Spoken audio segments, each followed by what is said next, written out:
নমস্কার বন্ধুরা, কেমন আছেন সকলে? আশা করি সকলে ভালো আছেন। আজকে একটি চলে এসেছি রেসিপি নিয়ে। আজকে বানিয়ে দেখাবো পেঁয়াজ আর আলুর কচুরি। তার জন্য এখানে আমি পরিমাপ মতো ময়দা নিয়ে নিয়েছি। এবার ময়দাটা চেলে নিলাম, নেওয়ার পর দিয়ে দিলাম একটু জোয়ান, দিলাম একটু স্বাদ অনুযায়ী নুন, আর এখানে ময়ান দিচ্ছি আমি ঘি। একটু বেশি করে ময়ানটা দিতে হবে। আপনারা চাইলে এখানে সাদা তেল দিয়েও ময়ানটা দিতে পারেন। এবার এটা ভালো করে মিক্স করে নেব।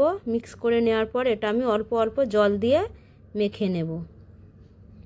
এই দেখুন আমার ময়দাটা একদম মাখা হয়ে গেছে। এবার এটা আমি চাপা দিয়ে রেখে দেব।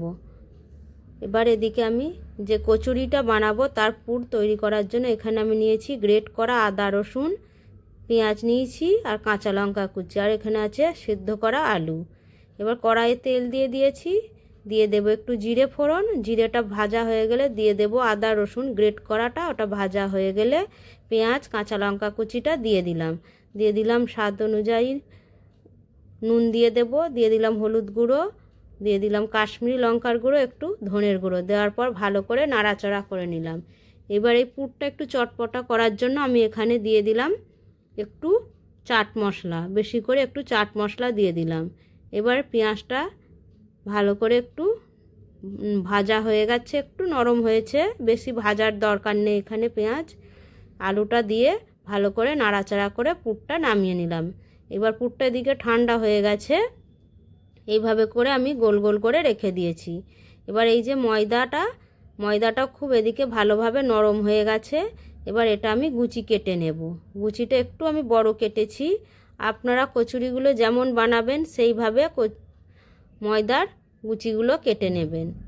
এবার এইভাবে করে আমি মাঝখানটা বেশি গর্ত করব না, এটা চারপাশটা আমি একটু পাতলা করে এইভাবে করে নিচ্ছি। এবার যে আলুর পুরগুলো আমি তৈরি করে রেখেছিলাম আগে থেকে, সেইটা মাঝখানে দিয়ে আমি হালকা করে চামচে করে এইভাবে একটু চেপে চেপে দিচ্ছি। এবার মুখটা ভালো করে আমি এখানে বন্ধ করে নেব। এইভাবে করে ঘুরিয়ে ঘুরিয়ে ভালো করে বন্ধ করে নেব। এইভাবে করে একবার পেঁয়াজ দিয়ে কচুরি বানিয়ে দেখবেন, অসম্ভব দারুণ টেস্ট হয়। আমি সব সময় চেষ্টা করি রান্না যেগুলো আমি বাড়িতে বানাই সেইভাবেই আপনাদের সামনে তুলে ধরার চেষ্টা করি। আর আমি আমার বাড়ির মানুষরা খেয়ে যে রান্নাগুলো বলে হ্যাঁ ভালো হয়েছে, তুমি ভিডিও শেয়ার করতে পারো, তখনই আমি আপনাদের সাথে সেই ভিডিওগুলো শেয়ার করি। এই দেখুন এইভাবে করে মুখটা ভালো করে বন্ধ করে দিয়ে হাতে করেই আমি এটা হালকা হাতে চেপে চেপে করে একটু বড় করে নিচ্ছি। আপনারা চাইলে এটা বেলুন চাকতিতেও হালকা করে বেলে নিতে পারেন। এই যে এইভাবে করে আমি সবগুলো তৈরি করে নেব। এবার এদিকে কড়াইয়ে তেল গরম হয়ে গেছে, আমি কচুরিগুলো ছেড়ে দেব। একটা একটা করে কচুরি এখানে আমি ভাজছি। তেলটা যখন হালকা গরম হবে তখনই কচুরিগুলো ছাড়তে হবে। একদম তেল অনেক গরম করে দেওয়া যাবে না, তাহলে কচুরিগুলো এখানে ফুলবে না। তেলটা হালকা গরম করে দেবেন, আর যখন উল্টাবেন একটু গ্যাসের আঁচটা বাড়িয়ে দেবেন, তাহলে দেখবেন কচুরিগুলো খুব সুন্দরভাবে ফুলে উঠবে। এই দেখুন কচুরি এখানে আমার একটা ভাজা হয়ে গেল। এবার এটা আমি তুলে নিচ্ছি। আমার আজকের এই কচুরির রেসিপি আপনাদের কেমন লাগলো অবশ্যই কমেন্ট করে জানাবেন। ভালো লাগলে একটা লাইক করে দেবেন। আপনাদের একটা লাইক আর একটা কমেন্ট নতুন করে ভিডিও বানানোর অনেক উৎসাহ দেয়। এই দেখুন এক এক করে আমি সব কচুরিগুলো ভেজে নিচ্ছি।